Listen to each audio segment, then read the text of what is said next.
Hey guys, I'm going to talk about your next project. You're doing a song lyric illustration. Just remember today is the question answering what your choice for your song is going to be. And if you want to include the lyric, that's fine. And then you're also going to start working on it if you want. And then on Wednesday, the assignment page for you to upload it will be posted. So, going over a couple of my examples, what you're going to be doing is you need to have overlapping images and your text. Okay, so sticking to what we've been doing, you can use the brush tool if you want. Okay, you can play around with the different word filters, and I'm going to go over some of those things right now. All right, so if you look on here before I go into Photopea, your requirements are going to be having a lyric song is 5 points, layer and image 1 is 5 points, layer and image 2 is 5 points, so that's 15 right there, and then doing it neatly, the images and words make sense together is another 5, so you're 20. Okay, but the 5 points for the question today are, make it in total 25 for the week for the project. So I'm going to go to File New, and then remember, you can name your new project. You don't have to. I don't take points off for this, so don't worry about it. If you forget, it's perfectly fine. I forget all the time, so it's, you know what I mean? Like, I'm human, you're human. It's just the way it is. It's fine. I'm going to go 15. I'm going to change size, hit create. I forgot to change my transparent background, so I'm going to get rid of that real quick. All right, then I'm going to do File, Open, and I'm going to open the files I want to use. I tried to go in and organize some of my stuff in here for all my classes, so I can just pull it up a little bit easier for you. Okay, so I don't think it's in this folder. Go back. I was going to use, because I teach photography too, I was going to use something related to that. And let's see, kind of like this image, and maybe these two. All right, I have an idea with that. Okay, I had done something similar with my photo class like this, and then I even put the sunflowers inside of my sunglasses to make like a cool reflection if I have time. I don't want to make the video extremely long, but you can try that if you want. So I'm going to start with this background. Once again, I can do Control A or Command A depending on your computer, and then Control C, Control V. Okay, copying it over. So it's only going to copy when it, the part that's going to be on your screen here just because of the way it is. I'm going to resize it.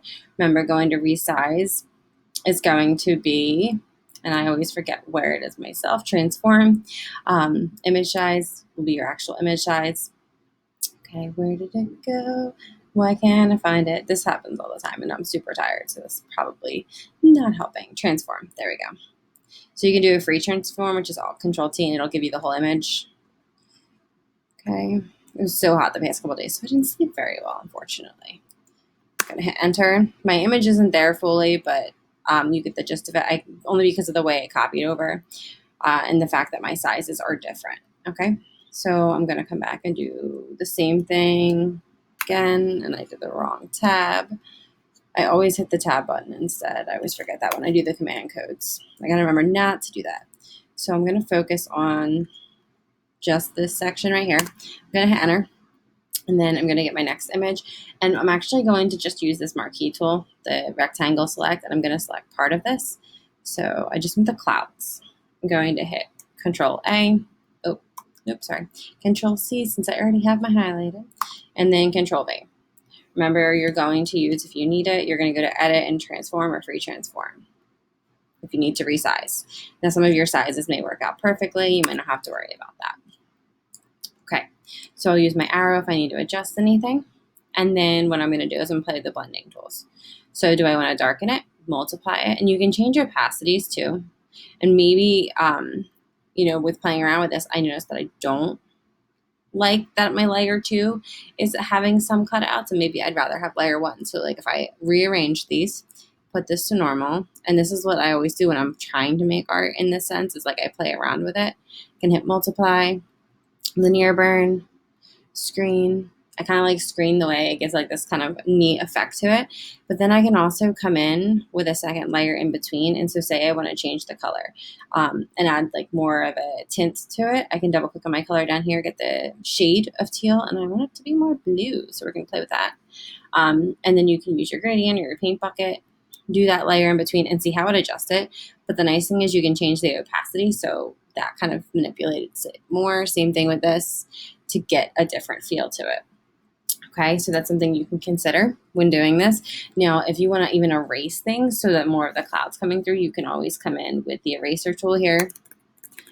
So like say I don't want to see like my lips or something. You could come in and erase it and it would get rid of it. Okay. Another thing you could do is you could use the brush tool. So say I make a new layer and I want it to be in between the two. Okay, so make sure I'm on the right brush, my brush tool here. Okay, and then I can find, where are all the brushes? Here we go, perfect. The different textures. Okay, and I can adjust my size. Remember your brackets, adjust your size. And depending on the color you want, like maybe this time I want something a little bit brighter, maybe like or purple. Okay, then I can come in with my brush and give more of a texture to it. So filling it in, and then changing my opacity here even. And with that, you can even come in and on this layer, change the effects of it to see what it could possibly do. It can give it texture. It can give it, different kinds of things that are pretty interesting, you know? So let me play around. I kind of like that. It reminds me of like a 90s record or an 80s record. And then once I'm done, my text layer will go on the top. So if I go to the T, okay, it'll let me go to the T. It always takes a second to load because it has to load the font.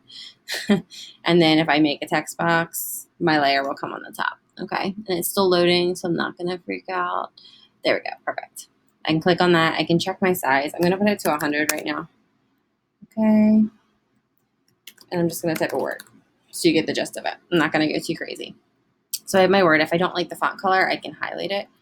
Can change the color up here. So if I want it to be like purple, I can change it there. If I come off of it, you'll see that I have it.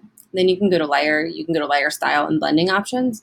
And if you scoot this to the side, once again, and this is what I showed you guys with Powerful Word, you can play around with it. So the beveling and embossing, if there was an inner shadow, you can even change the color of it here. So say I want it to be like a bright purple and I want to have this inner shadow. It only affects it a little bit, but it makes it stand out. An inner glow, maybe giving it a drop shadow to your words, and then you can play with the different adjustments to make things stand out. Like, look how much more emphasis is given to the word there, or your font, or whatever you're doing. Okay. And then once you have all of that, you're all done. Remember to hit File, Save as PSD. Okay. And then you can do File, Export as a JPEG as well. And just hit Save, and voila, you're all done. If you guys have questions, let me know. I have the Zoom meeting at 10:30 today. And then Tuesday, I am helping do something with the school that's, I think, a surprise, so I'm not going to ruin it. So I may not be around if you need me Tuesday. I'm probably going to have afternoon hours Tuesday instead. Wednesday, same thing though. But the Zoom meeting's 10:30. If you have questions, the link is down here. It's the same, code every week. And I, try to keep it that way for all my classes so it's easy to pop on. All right, guys, I hope you're doing well. I missed you. I'm sorry I don't get to see you again, but hop on the Zoom if you want to say hello. All right. We don't have to necessarily talk about school. We can just, talk and kind of catch up on how you're doing and what's going on in your life. All right, guys. Bye.